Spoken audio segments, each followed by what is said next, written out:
Bonjour. Pour parler de ce tableau du Louvre, il faut bien évidemment évoquer son auteur. Son histoire est particulièrement intéressante dès lors qu'on la resitue dans son contexte. Le Quattrocento, qui s'est développé dans la ville de Florence. Une période éminemment importante pour l'art. Florence, c'est précisément l'endroit où est né Ghirlandaio. Pour préparer cette visite, j'ai ressorti le livre de Giorgio Vasari. Cet ouvrage est une mine d'informations sur la vie et l'œuvre des meilleurs artistes du XIIIe siècle à 1550. Ghirlandaio, ça signifie guirlande en français. Non, pas celle-là. C'est Vasari qui nous donne l'explication de cette antonomase. Il rapporte que Tommaso, le père de Domenico, était orfèvre de métier. C'est lui qui inventa une parure pour orner les têtes des jeunes filles florentines. Et celles qu'il fabriquait étaient les plus belles de la ville, d'où son surnom de Ghirlandaio. Voilà, c'est ce type de guirlande dont parle Vasari. En général, à cette époque, les métiers se transmettaient de père en fils. Bien évidemment, Domenico, l'aîné des 5 enfants, devait reprendre l'affaire de son père. Mais ce métier ne lui plaisait pas. Ce qu'il aimait par-dessus tout, c'était dessiner.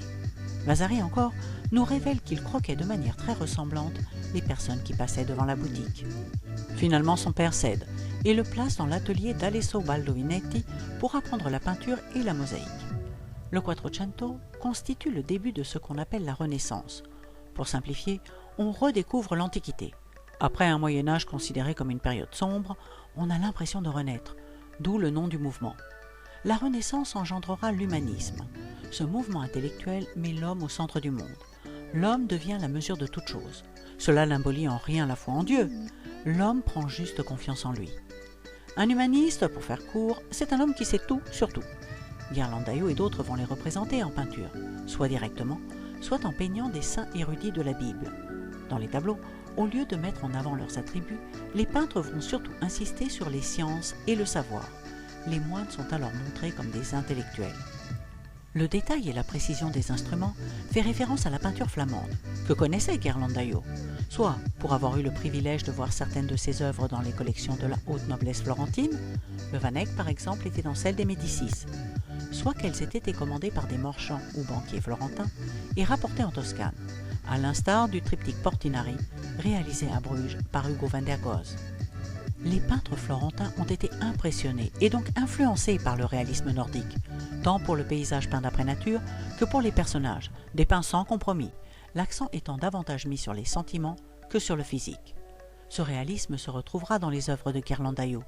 Regardez ce qu'en dit Vasari. On se rend compte que l'évêque est peint simplement parce qu'on ne l'entend pas. Ghirlandaio est rapidement reconnu à Florence comme un excellent fresquiste, et il adorait ça. Il avait d'ailleurs coutume de dire qu'il aurait pu peindre tous les murs de Florence si on l'avait laissé faire.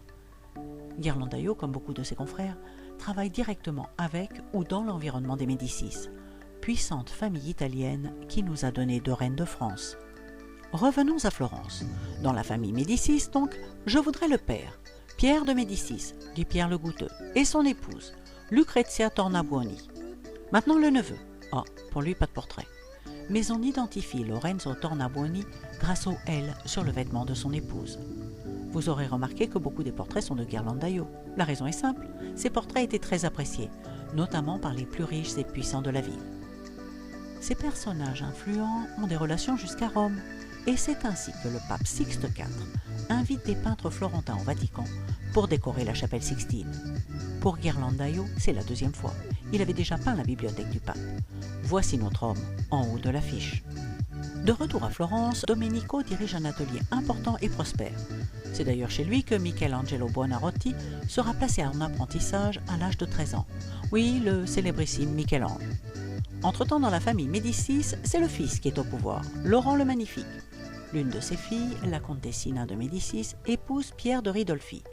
Si je mentionne ce mariage, c'est parce que le tableau qui nous occupe aujourd'hui a un temps appartenu à cette famille. Inutile de faire un catalogue exhaustif des œuvres de Ghirlandaio. Retenons simplement ces 2 points forts, la fresque et le portrait. Les peintres doivent décorer palais et édifices religieux. Ça permet aux commanditaires de se faire connaître, en même temps de s'immortaliser avec sa famille. Ça leur permet de vanter leurs vertus morales et religieuses et de montrer leur rôle de bienfaiteurs et mécènes pour la ville. On a déjà évoqué la ressemblance des portraits de Ghirlandaio. Dans ses fresques, il nous livre un trombinoscope des personnages influents de Florence dans la seconde moitié du XVe siècle. ces portraits ont donc aussi une valeur historique. Ghirlandaio était le chroniqueur de son époque, et c'est ce qui a tant plu aux commanditaires. Tous les Florentins sont là, les religieux, les puissants avec leurs épouses élégantes et raffinées, les plus humbles aussi à l'arrière-plan, qui poursuivent leurs activités, se promènent ou observent le miracle en train de se produire. Ici, François redonne la vie à un enfant tombé d'une fenêtre. Et même le peintre est là. C'est la prise de conscience de l'homme et de l'artiste, qui se différencie alors de l'artisan. Domenico succombe brutalement à l'âge de 45 ans. Il est inhumé dans le cimetière de la basilique Santa Maria Novella. Il repose donc parmi les nobles florentins.